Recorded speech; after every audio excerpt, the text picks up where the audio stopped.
Señor, te damos gracias en esta mañana, Padre. Bendecimos tu nombre. Reconocemos que tú eres, Señor, quien nos sustenta, quien nos fortalece, quien nos edifica. Y te agradecemos en esta mañana, Señor, porque nos das una nueva esperanza, porque renuevas también tus misericordias sobre nuestra vida. Gracias, Señor, porque nuestra confianza está puesta en ti. Tú eres la roca de nuestra salvación, nuestro escondedero, nuestro alto refugio. Y el enemigo, Señor, no nos puede tocar. Damos gracias, Señor, por la certeza que nos das de vida, de tu amor sobre nosotros, Señor, porque nos das una esperanza firme y porque eso también, Señor, impacta en la forma en la que vivimos nuestro día a día. Rendimos nuestra vida en esta mañana, Señor, y queremos ser guiados por la eternidad, Señor, por ese conocimiento de que nuestra mirada está puesta en los cielos, Señor, en lo eterno, y no únicamente en las cosas que vivimos en esta tierra. Bendito es tu nombre, Señor, te adoramos y te damos gloria por siempre. Amén. Bueno, pues hemos venido estudiando la verdad acerca de la resurrección del Señor Jesucristo, después de que pasó por una muerte dolorosa, una muerte que representó nuestra restauración. Después de ello, Él se levantó de la muerte victorioso para darnos una esperanza viva. Lo último que estudiamos es que nosotros tenemos la certeza de una vida después de la muerte, debido a que Él se levantó. Y esto pues nos da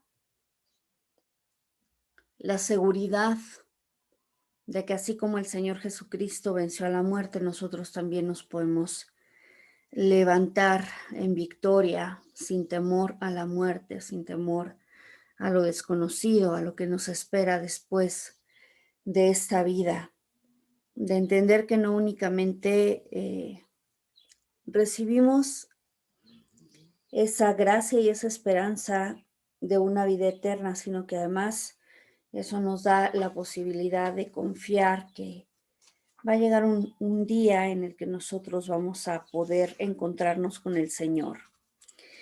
Y lo que vamos a ver en esta mañana es cómo esa seguridad, esa certeza, nos va a transformar también la forma en la que nosotros veamos y vivamos nuestra vida en la tierra.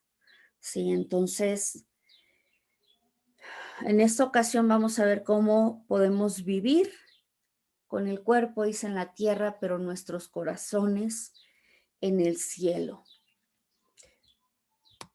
Si nosotros hemos confiado en Cristo como nuestro redentor, la resurrección de nuestro cuerpo está asegurada y viviremos para siempre en la presencia de Dios. Pero ¿cómo nos afecta el día de hoy el anticipar esta vida futura? Pablo dice en Colosenses capítulo 3, versos 1 al 3, si pues habéis resucitado con Cristo, buscad las cosas de arriba, donde está Cristo sentado, a la diestra de Dios. Poned la mira en las cosas de arriba y no en las de la tierra. ¿Sí? Entonces, el hecho de que nosotros entendamos que tenemos una garantía, una seguridad de una vida después de la muerte, nos debe impactar en la forma en la que nosotros vivimos el día a día en nuestra tierra, ¿sí? Eso quiere decir que debemos aprender a poner nuestra mirada, como dice Colosenses 3:2, en las cosas de arriba y no en las de la tierra. Y sigue diciendo aquí el verso 3, porque ya habéis muerto y vuestra vida está escondida con el Mesías en Dios. ¿Qué quiere decir ya habéis muerto? Bueno, la palabra de Dios nos dice que hemos muerto al pecado, pero que hemos sido resucitados a una nueva vida, que es la vida eterna, una vida para Dios, ¿sí? Entonces, esa es la forma en la que tenemos que aprender a conducirnos. Muertos al pecado, pero vivos para el Señor. ¿Cómo interpretamos entonces este pasaje? ¿Sí? ¿Cómo hemos de ocupar nuestros pensamientos con la anticipación de una vida perfecta en el cielo, cuando tenemos tantas cosas que hacer, lugares que ir, responsabilidades que cumplir en esta tierra? Su vida y la nuestra están consumidos con asuntos terrenales. Las preguntas de cada día: ¿qué voy a comer hoy? ¿Cómo voy a pagar todas las cuentas que tengo? ¿Cómo mantengo unido un matrimonio? ¿Cómo instruyo a mis hijos? ¿Con quién me voy a casar? ¿Quién está cuidando a los niños? ¿O en qué se han metido? ¿En qué problemas? ¿No? Nuestras mentes ciertamente están inundadas con 1,000,000 de cosas a la vez. La mayoría de ellas acerca de cosas terrenales: el colegio, la universidad, el matrimonio, mantener una familia, la jubilación y cosas por el estilo.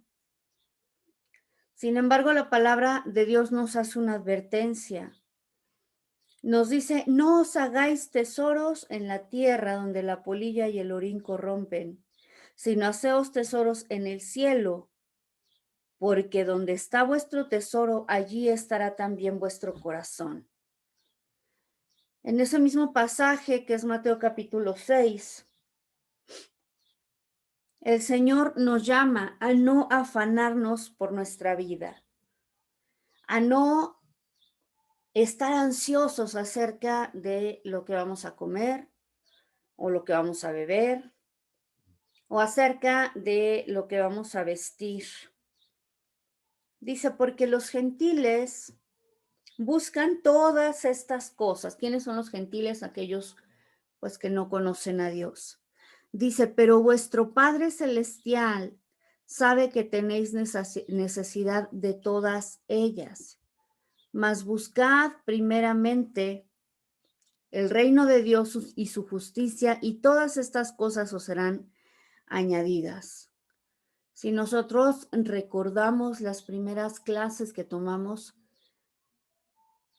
una de las cosas que decíamos es que la diferencia que hace la cosmovisión cristiana es que nosotros somos llamados a buscar el reino de Dios en primer lugar. La palabra de Dios dice entonces: mas buscad primeramente el reino de Dios y su justicia, y todas estas cosas os serán añadidas. El Señor sabe cuáles son las cosas de las que tenemos necesidad en nuestro día a día: el alimento, el vestido, un techo. Sí. Pero también nos llama a que no estemos ansiosos acerca de estas cosas, a que no nos afanemos, sino a que todas estas cosas sean conocidas por el Señor por medio de oraciones, súplicas y con acciones de gracias. Tenemos entonces que aprender a enfocar nuestros corazones en el lugar correcto. Hemos hablado ampliamente acerca de un cambio de cultura, de que nosotros ya no nos dirigimos más por la cultura de este mundo, sino por la cultura del cielo. Y eso, si nosotros tomamos una analogía, por ejemplo, con el matrimonio, recordemos que cuando una persona se enamora, el deseo de esa persona es pasar tanto tiempo como sea posible con la persona amada. Y una vez que se lleva a cabo este proceso del matrimonio y que se va dando una relación pues más íntima con la persona que amamos, implica un deseo también de estar con esa persona, de compartir Y si por alguna razón llega un momento donde haya separación por el trabajo, por un viaje, en fin, el deseo es regresar al hogar, ¿sí? De esa misma manera, cuando nosotros conocemos al Señor y cuando empezamos a enamorarnos de Él, esto también empieza a tener un significado más profundo en nuestra vida. Recuerden que la palabra de Dios nos habla acerca de que nosotros adquirimos un compromiso con Él como de matrimonio, ¿sí? Y entonces poner la mira en las cosas de arriba no es otra cosa que estar tristes y sentarnos a esperar el día que podamos nuevamente estar con el Señor. Eso quiere decir que nuestras prioridades, nuestros intereses y nuestra devoción también están en otro mundo, con otra persona. Ese es Jesucristo, es Dios mismo, ¿sí? Y cuando nosotros nos enfocamos demasiado en las cosas de la tierra, la palabra de Dios dice que el Señor se pone celoso. Vamos a ver lo que dice la palabra de Dios en Santiago capítulo 4. El pasaje en el verso 4 y verso 5 dice, ¿no sabéis que la amistad del mundo es enemistad contra Dios? Cualquiera pues que quiera ser amigo del mundo se constituye enemigo de Dios. ¿O pensáis que la Escritura dice en vano, el Espíritu que Él ha hecho morar en nosotros nos anhela celosamente? ¿Qué quiere decir esto? Que una vez que nosotros hemos sido llevados del reino de las tinieblas al reino de su amado Hijo, nuestros deseos y nuestra forma de vida tienen que cambiar para que nosotros estemos anhelando hacer la voluntad de Dios, vivir de una forma que sea agradable a Él, que estemos anhelando el momento en el que vamos a ser llevados también a su presencia y no buscar nuevamente amistarnos con el mundo, porque la palabra de Dios dice que el mundo pasa y sus deseos, pero aquel que hace la voluntad del Señor permanece para siempre. Asimismo, la palabra de Dios dice que ninguno puede servir a dos señores, porque aborrecerá a uno y amará al otro, estimará a uno y menospreciará al otro. Lo que dice este pasaje es no podemos servir a Dios y a las riquezas, o no podemos servir a Dios y a las cosas terrenales. Necesitamos tener claridad de cuáles son aquellas cosas que nos alejan del amor al Señor, ¿sí? La diferencia que debe haber en nuestra vida cuando entendemos esto es que cualquier cosa que nosotros hagamos debe estar orientada por acercarnos más a Dios, no alejarnos de Él, ¿sí? Por eso muchas veces lo que ocurre con una persona que ha conocido a Dios, que ha recibido la salvación del Señor, es que tiene que haber un cambio, un ajuste en sus prioridades. Porque si nosotros continuamos teniendo nuestras prioridades en las cosas de esta tierra, es fácil que nos desviemos de lo que es importante a los ojos de Dios, ¿sí? Cuando tenemos la mirada puesta en las cosas de arriba, cuando hemos entendido que nuestra vida sirve al Señor, eso tiene que impactar todas las esferas de nuestra vida. Entender que es más importante, por ejemplo, nuestra relación familiar que el trabajo. Ahora, la mayoría de la gente vive trabajando por muchas horas, de alguna manera justificando que lo que están haciendo es para dar una mayor calidad de vida a su familia. Sin embargo, eso implica que pierdan más, lo más importante, que es su propia familia. Así es que, vuelvo a repetir, el que nosotros aprendamos a vivir con la mirada puesta en lo eterno, tiene que ayudarnos a establecer las prioridades de Dios en nuestra vida. Sí.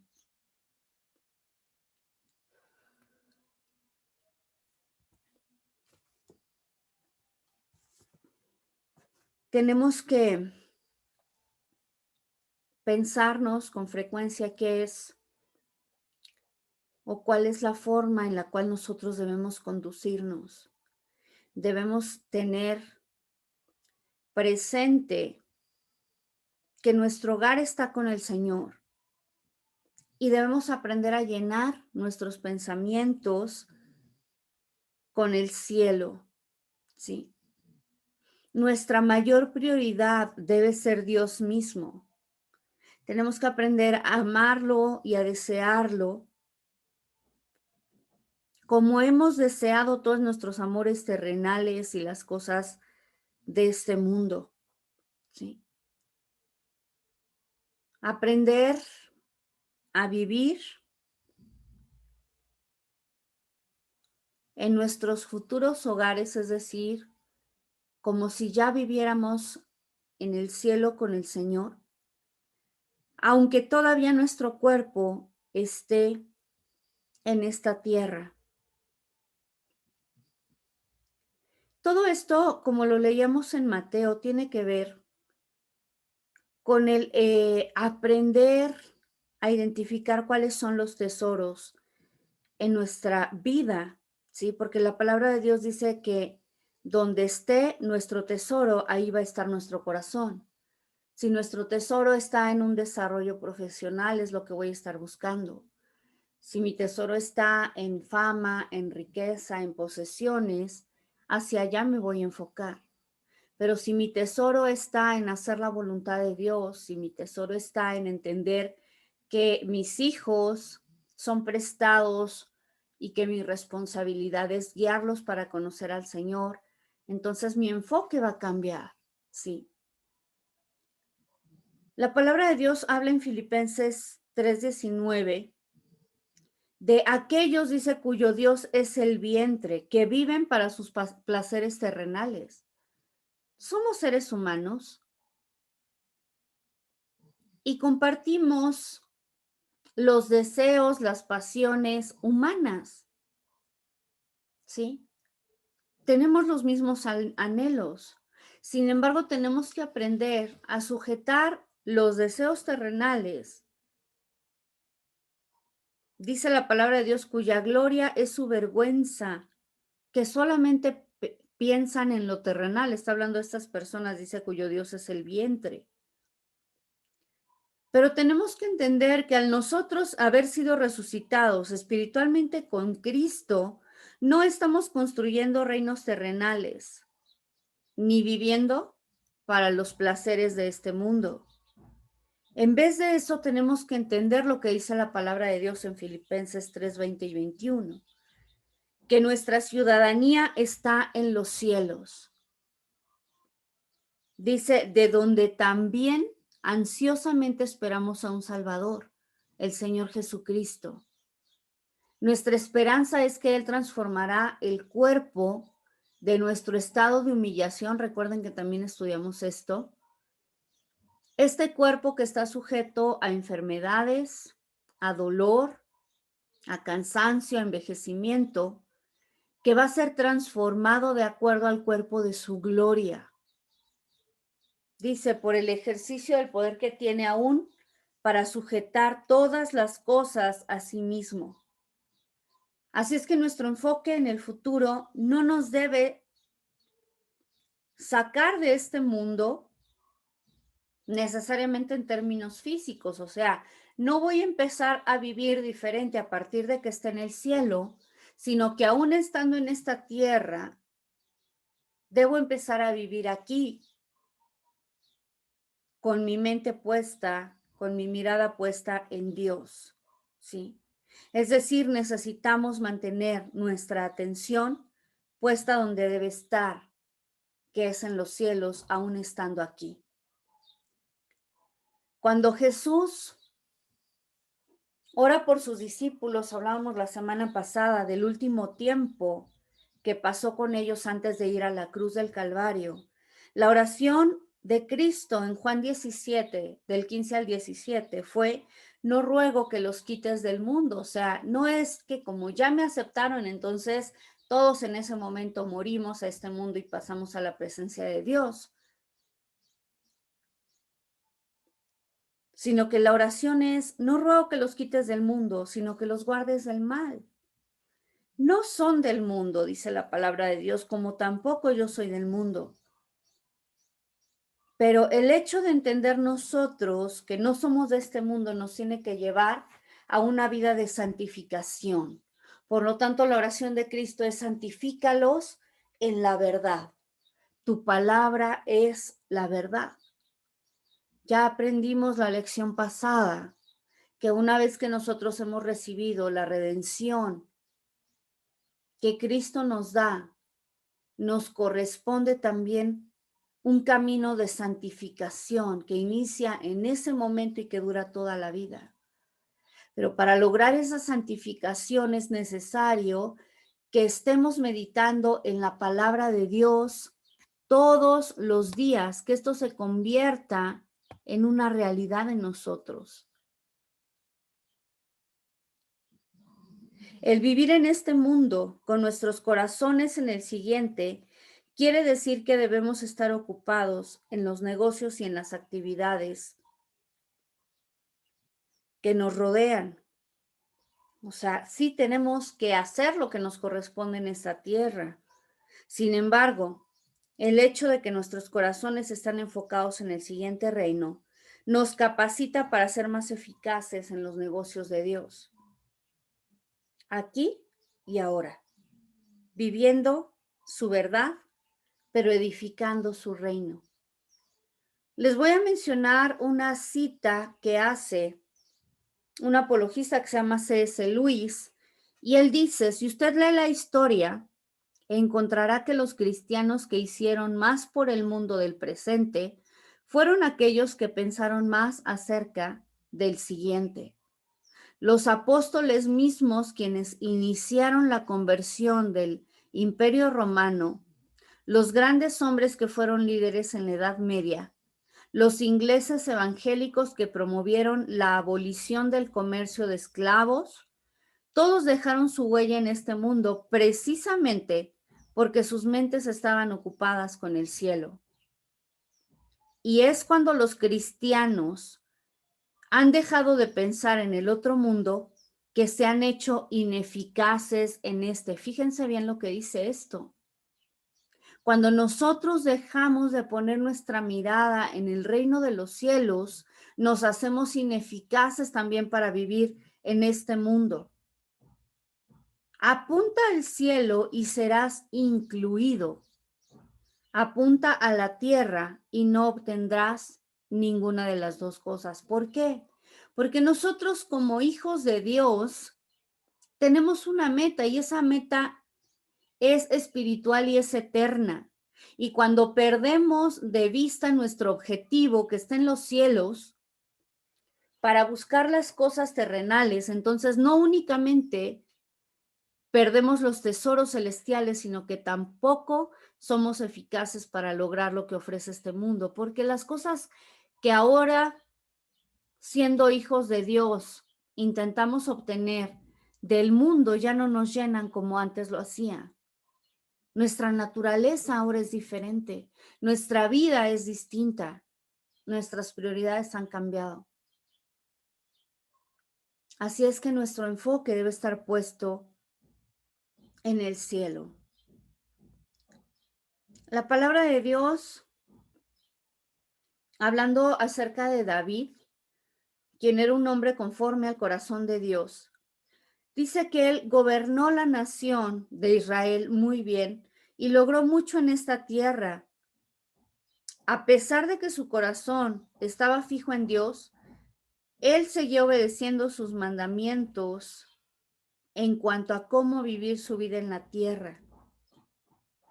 Él puso más atención en vivir bien en esta tierra porque sus pensamientos estaban puestos en Dios. El Salmo 119:55 dice, me acordé en la noche de tu nombre, oh Jehová, y guardé tu ley. Todo el Salmo 119 es un salmo que nos habla acerca de la vida guiada por la ley de Dios, por sus mandamientos.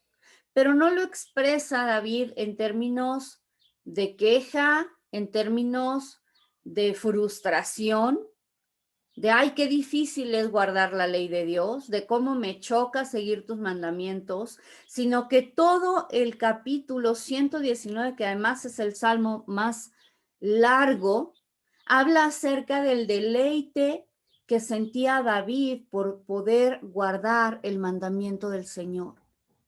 El entender que esa era la mejor forma en que podía vivir su vida, guiado por la verdad de Dios, guiado por su ley, obedeciendo sus mandamientos. De la misma manera debe ser para nosotros el vivir en este mundo con nuestro corazón en el siguiente. No es algo que sucede automáticamente. Debemos ser intencionales, como hemos enseñado anteriormente. La vida, con todas sus preocupaciones, tiende a consumirnos en el día a día. Pero poner la mira en las cosas de arriba y mantenerla allí requiere que vivamos por fe. ¿Qué quiere decir vivir por fe? Bueno, tenemos en el libro de Hebreos el capítulo 11 que nos habla ampliamente acerca de lo que eso significa. Para mantener nuestra mentalidad en el reino de los cielos, se requiere una confianza firme de que Dios es quien está en el control y que sus promesas son verdaderas y que van a ser cumplidas. Cuando nosotros tenemos nuestra fe puesta en Dios, es una fe inteligente que sabe por qué creemos y confiamos que las promesas de Dios son verdaderas. Recordemos que algo que hemos dicho es que la fe es el resultado natural de saber quién es Dios, de conocerlo, de saber que Él es fiel para cumplir lo que nos ha prometido. Así es que cuando hablamos acerca de todos estos héroes de la fe que menciona Hebreos 11, entendemos que en realidad su heroísmo consistía únicamente en saber y en conocer a aquel en quien habían creído. La palabra de Dios, si nosotros abrimos Hebreos 11 y empezamos a leer acerca de estos hombres y mujeres de Dios, nos dice en el verso 4, por la fe, Abel presentó a Dios una ofrenda mejor que Caín. Verso 5, por fe Enoc fue trasladado para que no viera muerte.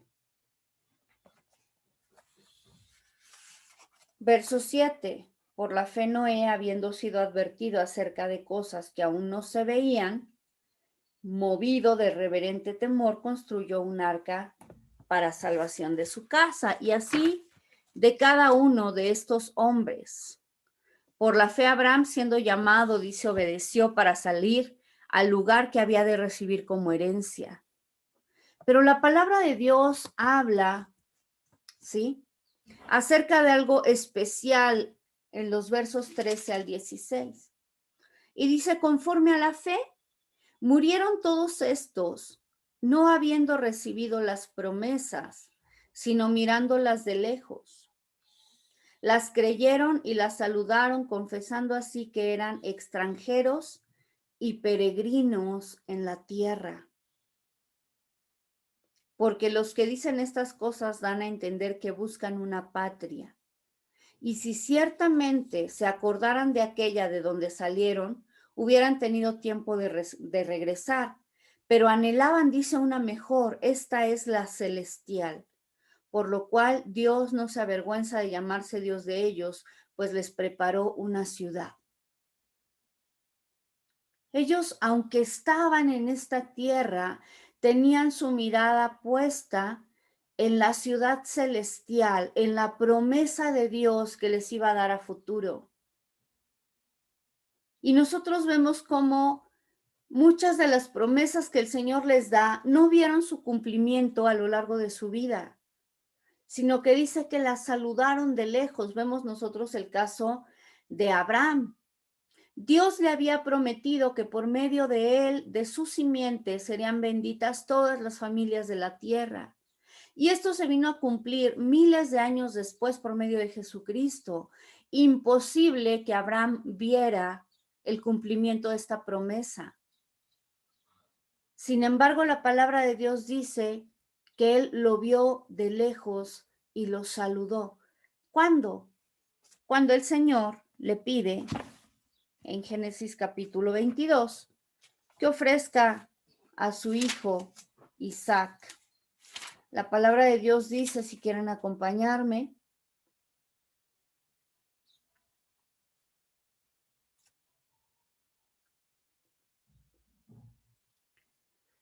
capítulo 22,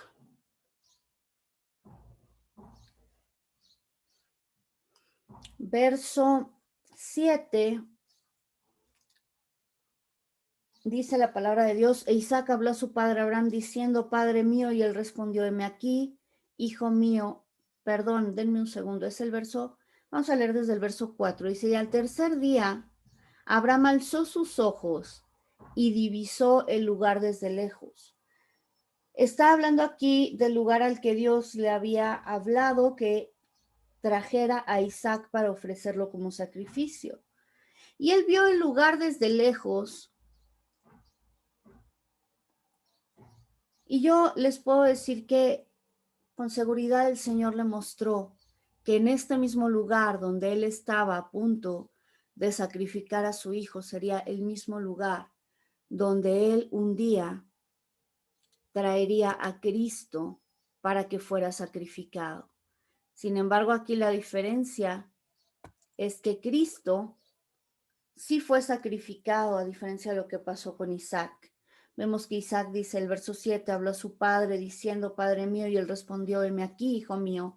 Y le dijo, mira, está el fuego y los troncos, pero ¿dónde está el cordero para el holocausto? Y dijo Abraham, Elohim se proveerá el cordero para el holocausto, hijo mío. Y ambos iban juntos. Abraham tenía la certeza de que el Señor iba a proveer un cordero para redención del pecado del mundo. Y aunque él no vio el sacrificio de Cristo, no lo presenció físicamente, él tenía la certeza de que esta promesa que Dios le había dado la iba a cumplir. Sí. Por eso la palabra de Dios nos dice que ellos, aunque no vieron la promesa, sino saludándola de lejos, esperaban llegar a una ciudad de la cual ellos eran ciudadanos, que era la ciudad celestial.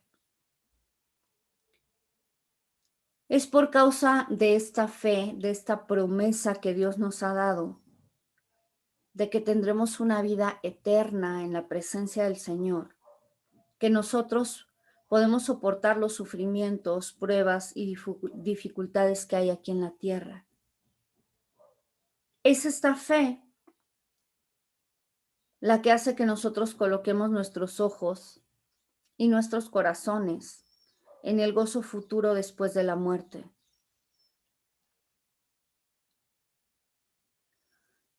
Para quienes se van acercando día con día, digo todos, pero quienes sienten que ya su vida está más cerca de la muerte, a veces eso trae un sentimiento de desesperanza, pensando que pues la muerte es el fin de cualquier sueño o plan a futuro.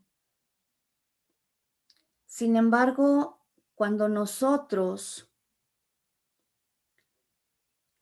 entendemos que nuestro futuro, que nuestros planes, que nuestros sueños trascienden a nuestra muerte física, podemos experimentar el gozo de Dios frente a la tragedia o frente a la muerte. Porque la fe inteligente, esa fe de la que nos habla Hebreos capítulo 11, está confiando en lo que los ojos no ven, en esa esperanza que nosotros tenemos a futuro. Hay un libro de Max Lucado, un autor que les he recomendado también con anterioridad, que se llama Cuando Dios susurra tu nombre. Y en este libro, Max Lucado hace referencia justamente a esa fe y nos dice que mientras los ojos, hablando acerca de Daniel, ven al león rugiente, la fe ve el ángel de Dios. Mientras los ojos ven tormentas, la fe ve el arco iris que representa el pacto de Dios con Noé. Mientras los ojos ven gigantes, la fe ve a Canaán, la tierra prometida que Dios le dio a Israel.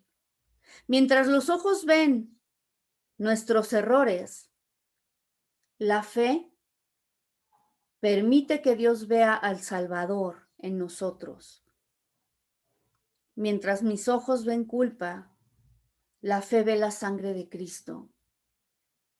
Mientras mis ojos ven la tumba, la fe ve una ciudad y un hogar cuyo edificador y arquitecto es Dios.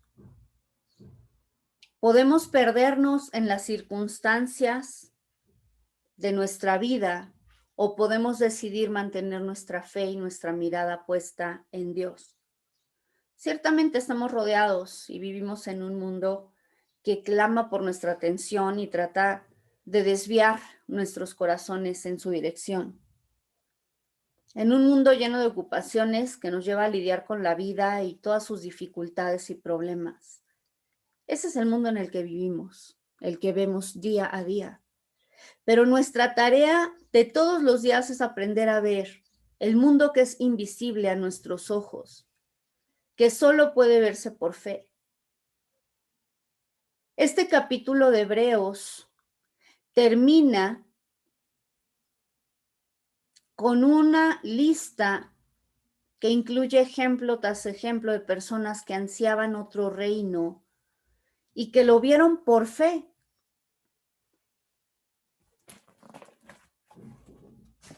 Si retomamos la lectura ahí en Hebreos 11, yendo hacia el final,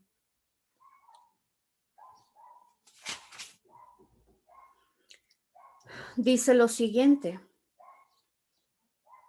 Les voy a leer desde el verso 32. Dice, ¿y qué más digo? Porque el tiempo me faltará para relatar acerca de Gedeón, de Barak, de Sansón, de Jefté, de David y también de Samuel y de los profetas, quienes por fe, dice, conquistaron reinos, hicieron justicia, alcanzaron promesas, cerraron bocas de leones, extinguieron la violencia del fuego, escaparon al filo de espada, recibieron poder en su debilidad, se hicieron fuertes en la batalla, pusieron en fuga ejércitos extranjeros. Mujeres hubo que recibieron por resurrección a sus muertos.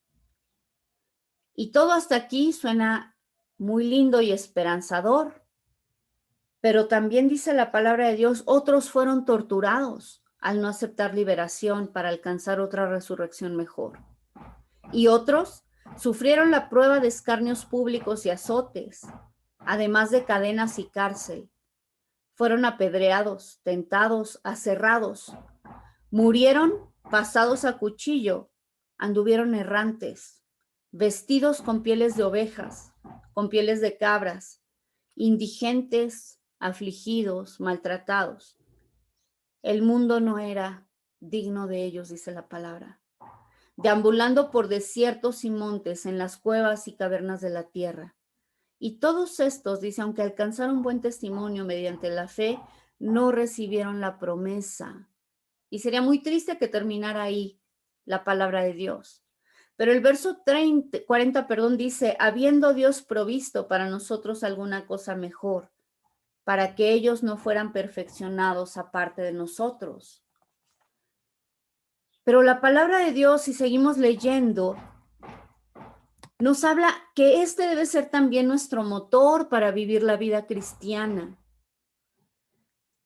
Capítulo 12, verso 1 dice, por lo cual también nosotros, teniendo alrededor nuestro, una tan grande nube de testigos, desprendiéndonos de todo peso y del pecado que nos asedia, corramos con paciencia la carrera que nos es puesta delante. Puestos los ojos en Jesús, eso es lo único que necesitamos. Poner nuestros ojos en Cristo, el autor y consumador de la fe, el cual, dice la palabra, por el gozo puesto delante de él, soportó la cruz y despreciando el oprobio se ha sentado a la diestra del trono de Dios. ¿Cuál es la forma correcta de vivir nuestra vida y de enfrentar cada dificultad que tenemos cada día? Puestos los ojos en Cristo, el autor y consumador de nuestra fe. Esa es la clave para vivir con nuestra vida en este mundo, pero con nuestros corazones en el siguiente.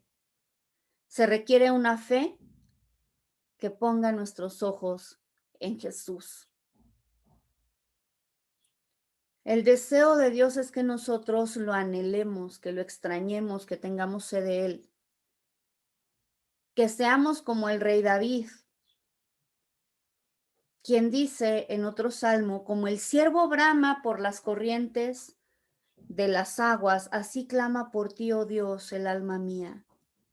Mi alma tiene sed de Dios, del Dios vivo. ¿Cuándo vendré y me presentaré delante de ti? Y David sigue orando en el Salmo 63. Dios, Dios mío, eres tú. De madrugada te buscaré. Mi alma tiene sed de ti. Mi carne te anhela. En tierra seca y árida donde no hay aguas. Esa es la tierra en la que vivimos. Una tierra seca y árida. Pero la buena noticia es que Jesucristo mismo nos dice, yo soy el agua viva, y el que viene a mí no tendrá sed jamás. Él tiene todo lo que necesitamos. Así es que lo que es importante para nosotros es que podamos cultivar una relación con Dios, que cultivemos un anhelo y ser de Dios. Mientras más tiempo nos mantengamos enfocados en Él, la vida de este mundo temporal hará realzar más la perspectiva eterna. Las cosas que son reales y duraderas se empezarán a notar. Cuando nosotros mantenemos nuestros corazones en el mundo venidero, podemos experimentar verdadera paz, aún a pesar de este mundo terrenal que está siempre en confusión.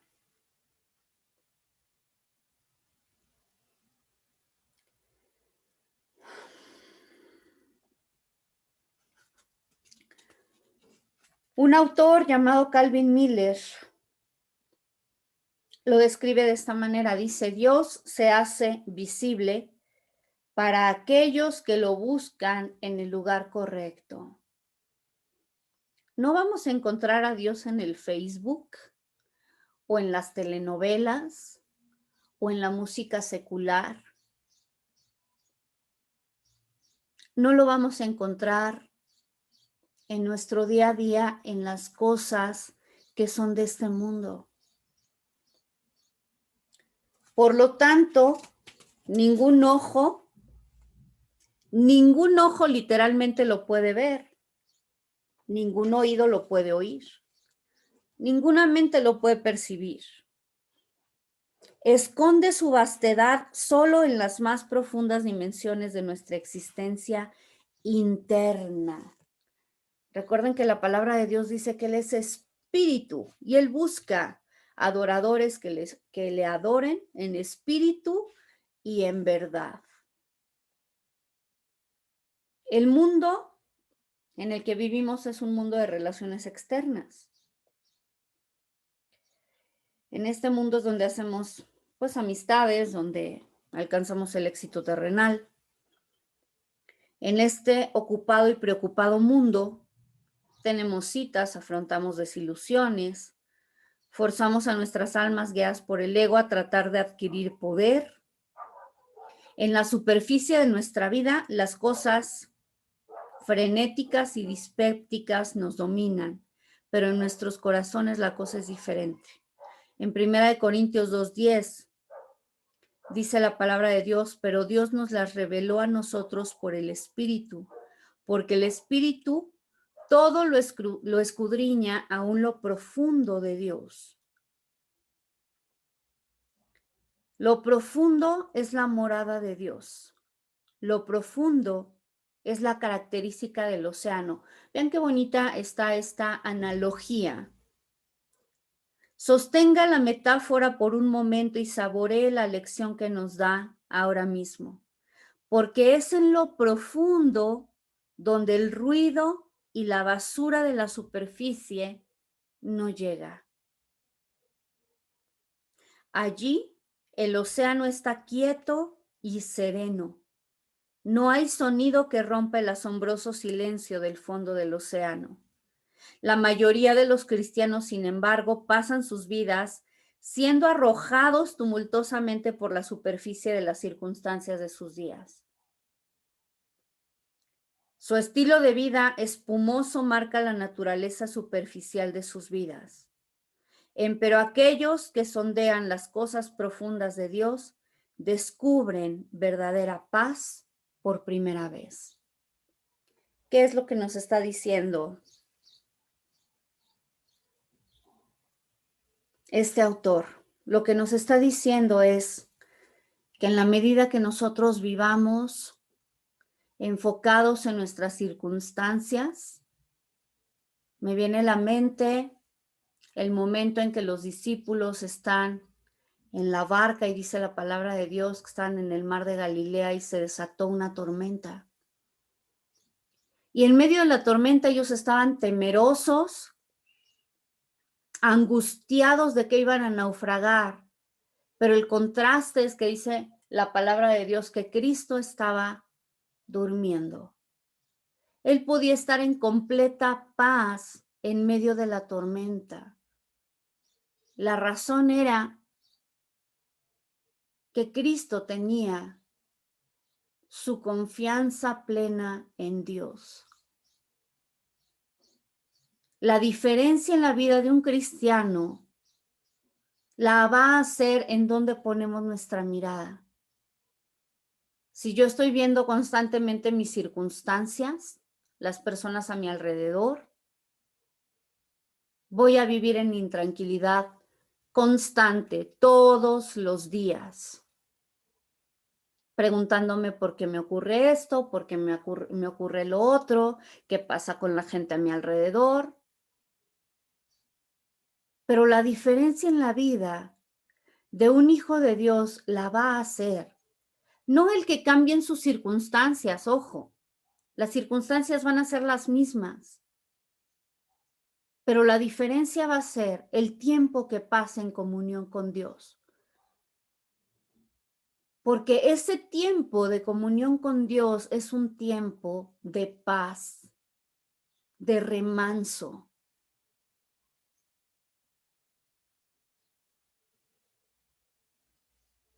Y en la medida que yo ponga mi mirada en Cristo, que yo llene mi mente de sus pensamientos, eso va a transformar no las circunstancias, sino la forma en la que yo las afronto. Porque no es lo mismo estar en la tempestad en medio del mar, totalmente solo tratando de controlar todo a mi alrededor, que entender que Cristo está conmigo. Que ese Dios que solamente con su voz somete, incluso la naturaleza está a mi lado. Y si Él está conmigo, dice la palabra de Dios, ¿quién contra mí? Si Él está conmigo, yo no temeré. ¿Qué me puede hacer el maligno? Por eso nuestra invitación nuevamente es a poner los ojos en Cristo, a pasar tiempo en la presencia de Dios. Tengo un día de 24 horas, cada uno de nosotros lo tenemos. Nadie tiene un segundo más que otros. La diferencia la va a hacer en qué decido yo ocupar ese tiempo.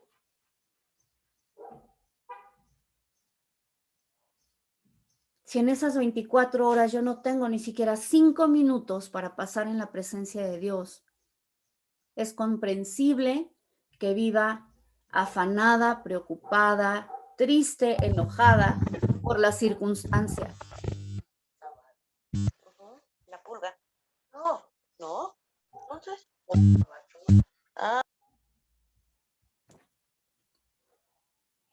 Pero si dentro de ese tiempo yo decido establecer mi prioridad buscando la presencia de Dios, eso va a cambiar toda mi perspectiva de la vida.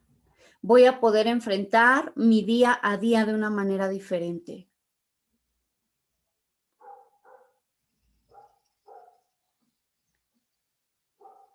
Así es que la invitación es que cada uno de nosotros tomemos tiempo de nuestro ocupado horario para sondear las cosas profundas de Dios. Pasar tiempo en su palabra. No se trata de algo con lo que tengo que cumplir. Se trata de entender la necesidad tan grande que tengo de conocer los pensamientos de Dios para vivir en esa paz que Él quiere que yo experimente. Meditar en Él y cultivar el anhelo por su presencia. Dejar crecer esa necesidad y esa hambre en mi vida de conocerlo más profundamente que nunca.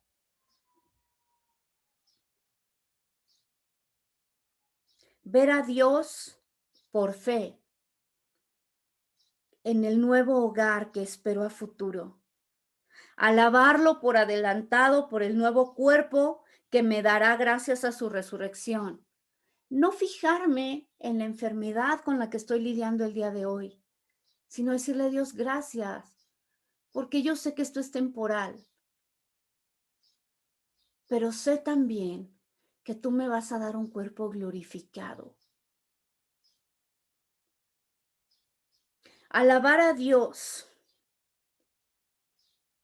nos va a dar una nueva perspectiva en esta vida y en las cosas que verdaderamente valen la pena.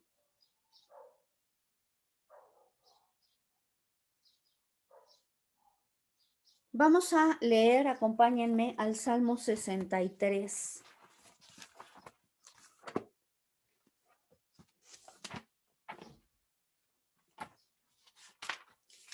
David fue conocido por ser un hombre conforme al corazón de Dios, y eso no quiere decir que él fuera perfecto o que nunca hubiera pecado. La palabra de Dios nos habla acerca de los pecados y errores que cometió. Sin embargo, algo que David tenía claro era su dependencia de Dios. Vamos a leer este Salmo 63. Dice: Oh Elohim, tú eres mi Dios. Te buscaré ansiosamente. Mi alma tiene sed de ti.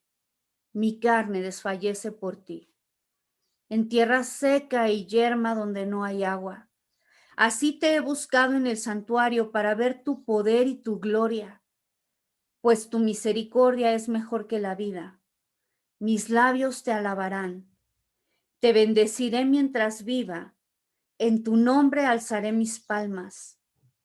Como de meollo y de grosura será saciada mi alma, y mi boca te alabará con labios de júbilo.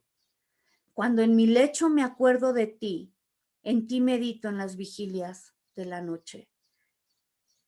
Porque tú has sido mi socorro, y así en la sombra de tus alas canto jubiloso. Mi alma está apegada a ti y te sigue. Tu diestra me sostiene con vigor. Pero los que buscan mi alma para destrucción bajarán a las partes más profundas de la tierra. Serán entregados al poder de la espada y vendrán a ser presa de chacales. Pero el rey se regocijará en Elohim, y cualquiera que jura por él será alabado, porque la boca de los que hablan mentiras serán tapadas. ¿Cuánto tiempo paso en la presencia del Señor? 5 minutos, 10. Tengo que correr porque mi día es muy ocupado. Bueno, yo te invitaría, levántate 30 minutos antes.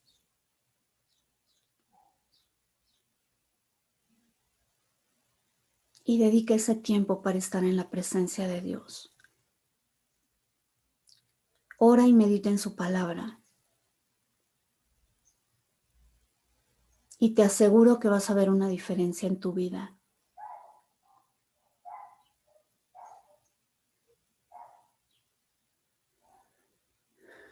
La palabra de Dios dice en 1 Corintios 13:12 que ahora vemos por espejo, oscuramente, pero que llegará el día donde lo veremos cara a cara.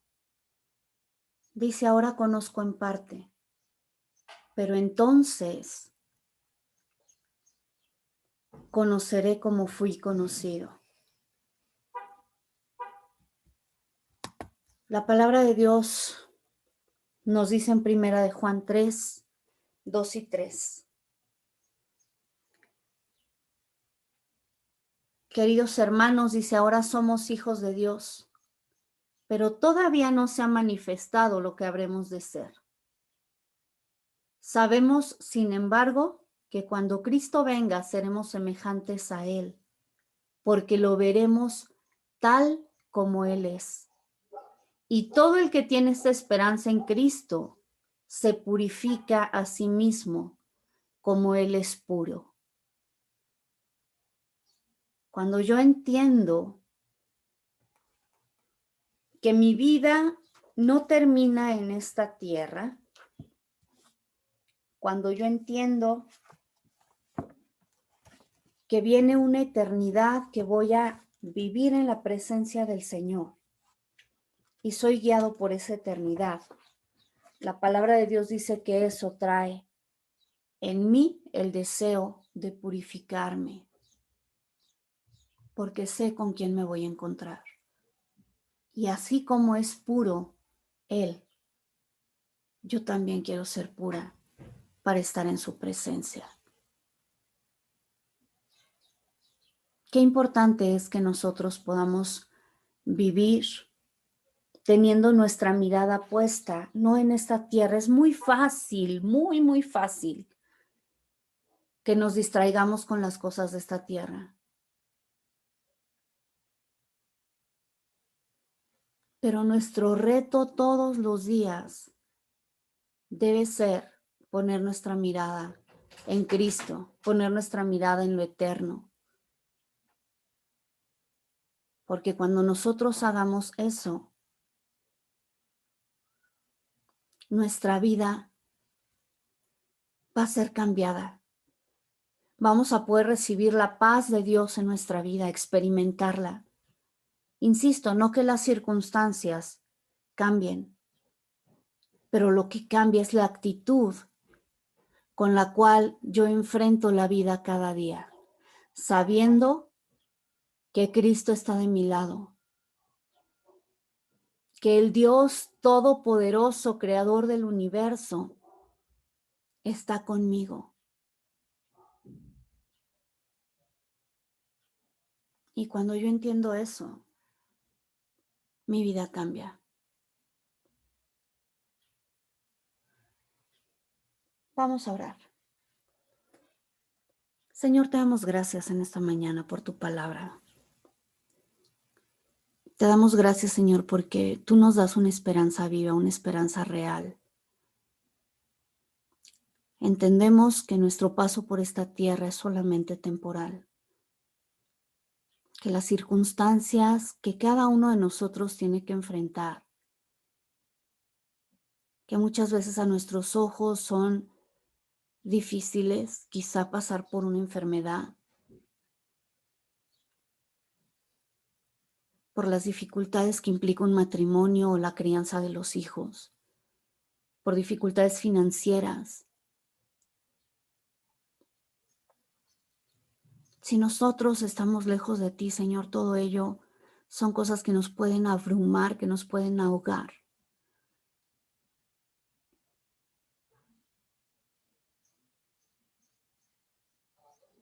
Pero el hecho, Señor, de saber que tú estás con nosotros, que como dice tu palabra, Señor, tú sabes cuáles son las cosas de las que tenemos necesidad, cada uno de nosotros, Señor. Pero no solamente las sabes, sino que tú eres quien nos sustenta. Y si a veces no podemos tener esa fe, es porque realmente no te conocemos. Es porque nos ha faltado pasar tiempo contigo, saber quién eres tú, conocer tu carácter.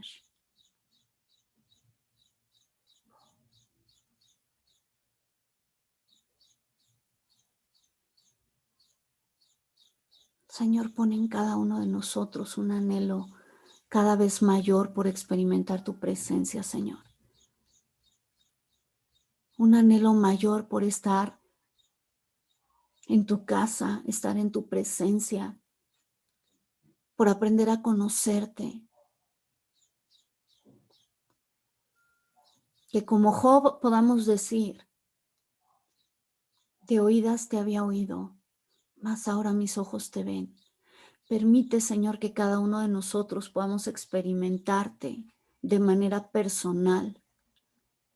Podamos desarrollar esa confianza en ti, Señor, basada en un conocimiento acerca de quién eres tú.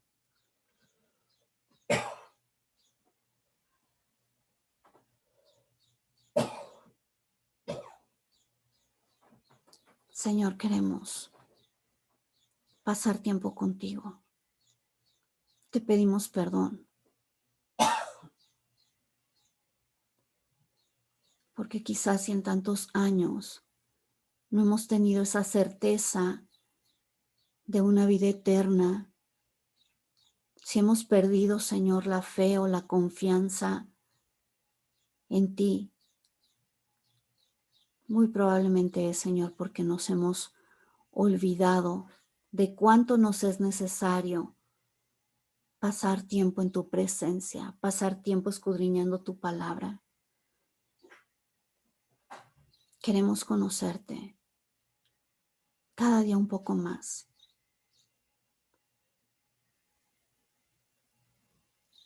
Llévanos a tu lugar santísimo, Señor.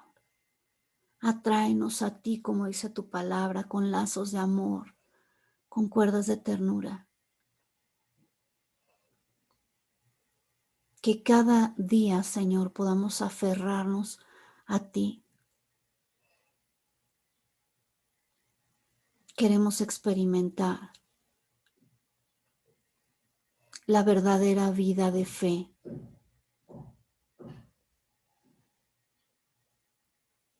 Queremos aprender lo que realmente significa ser hijo de Dios y no sentirnos como huérfanos en esta tierra,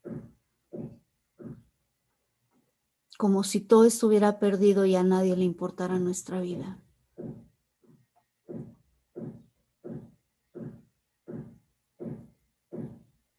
Señor, revélate a cada uno de nosotros. Te lo ruego en esta mañana. Y te doy gracias por tu Espíritu Santo, nuestro amigo, compañero, consolador, que está cada día con nosotros, Y muchas veces nosotros lo hemos ignorado.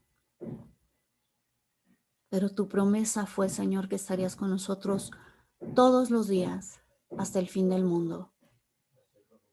Bendito es tu nombre, Señor. Te damos gracias en esta mañana. Por Cristo Jesús. Amén.